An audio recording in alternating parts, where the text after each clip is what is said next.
Cousin F24 falsely accused me, M31, of sexual assault. Now my family's contacting me after almost 10 years. Please note that no one involved is under 18 anymore, and the situation did not involve sexual abuse. That's the whole point.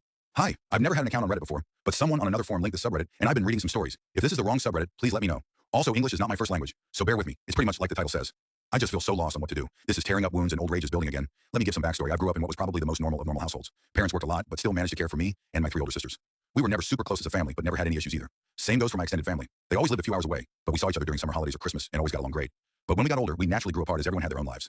I'm 31 now. In 2014, when I was 22 and attending uni, I got a phone call from my mother that turned my life upside down. I remember I didn't even answer at first because I was gaming with friends, but she called again immediately after the first call. This was an unwritten rule in the family. If you call twice like that, it's important. Like someone died, important. So when she called again, I excused myself and answered, only to hear chaos in the other end. Like people were arguing. But when my mom realized I had answered, it sounded like she went to another room and closed the door. I just asked what was going on and I heard she was crying. My memory of this conversation is a bit blurry, but she basically asked me if I had something to confess to regarding E. E is my cousin on my mom's side and is 7 years younger than me, 15 at the time. At that point, I hadn't even seen E for several years. I just said no and asked what this is about. She just cried even harder and started accusing me of sexually assaulting E back when we were children. That E had told everything to my sister and that my sister told my mother and my aunt. E had told them that back when she was 9 and I 16, she'd been playing in my room when I came in and started feeling her under her clothes and kissing her. My mother screamed at me to say something, but I couldn't even speak. It was all so absurd. I remember thinking that must be some bad joke. The last thing I remember saying was that it's not true and that E is lying. But then my mom goes on saying that how E gave such a detailed description of where and how. Then she kept asking something like, did you do this? Did you do this? And I just screamed back at her no each time. It all ended with my mom putting me on speaker and both my mom and dad saying that they don't want anything to do with me and never to contact them again. 2 of my sisters texted me later that day, pretty much saying that I'm disgusting and then blocked me.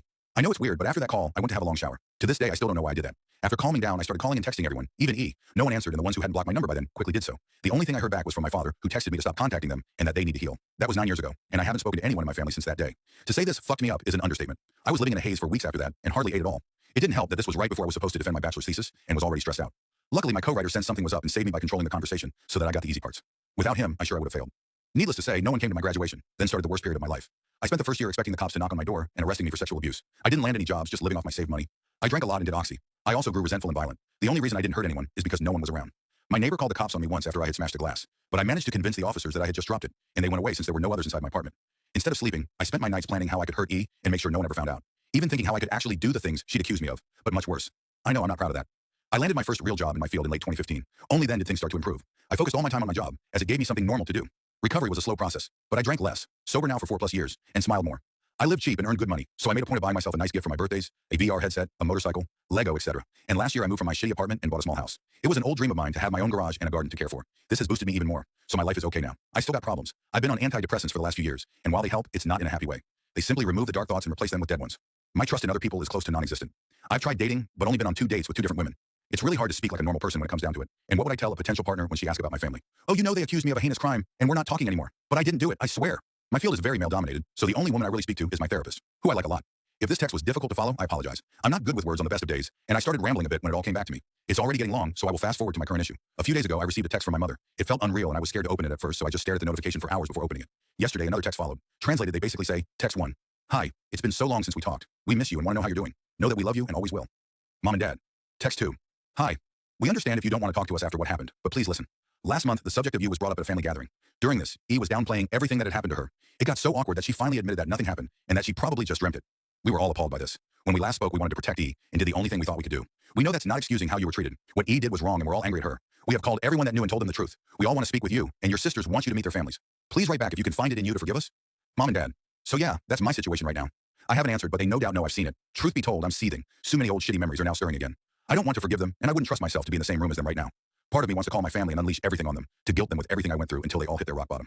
Then dedicate my life to make my cousin's life as miserable as possible. The other part wants to ignore them and continue with my okay-ish life with my motorcycle and my garden to keep me company. I don't have any friends. The only people I speak to are my coworkers, but we're not really close. I've called my therapist's clinic, but they told me she's on vacation and won't be available for weeks, and I don't want anyone else than her. So that leaves internet strangers. So please, where to go from here? Do I ignore them and continue as is, or do I answer? And if so, what to even write? I'm pretty sure meeting them in person would be a bad idea for a foreseeable future, but I'm not even sure how my life can improve from picking up those old threads. As embarrassing as it may sound, I've dreamed about the day when they apologized to be them throwing themselves to the ground and kissing my feet. Texting seems so anticlimactic now. TLDR. My cousin failsily accused me of sexual assaulting her when we were minors, and I was disowned. Now it has been revealed that it never happened, and my family's contacting me and wants to make amends. I don't know how to respond. Eat it. Holy shit, I went to bed yesterday after answering a couple of comments. I was happy then when someone just said to wait for my therapist to come back, something that had flown over my head. Now there's 1,300 comments. I can't possibly answer all, but I'll try to read all when I get home from work. I just want to address something I saw a few people mention, that my therapist wouldn't leave for that long without telling me. I don't know how this works in other places, but this is a state-run clinic, no hourly rate or anything. I got assigned to her when first going there, which means she will continue to get me on meetings that follows. But that is not 100%. If she's on leave or sick, I might get someone else. 6 weeks of vacation is not uncommon. Eat it too. Hi, it's been a while since my last post and I can't count the people asking me for an update, so I thought I'd post one, even though there's not much to say. First, I'd like to get a few things out of the way. Thanks all who wrote and offered support and advice. I'm sorry I couldn't reply to all, but know that I've read them. Also, thanks to everyone who reached out to distract me with talks about my hobbies. I know I wasn't very responsive, but I know you meant well. To the openly hostile ones borderline threatening me to quit antidepressants and counseling and instead accept into my life.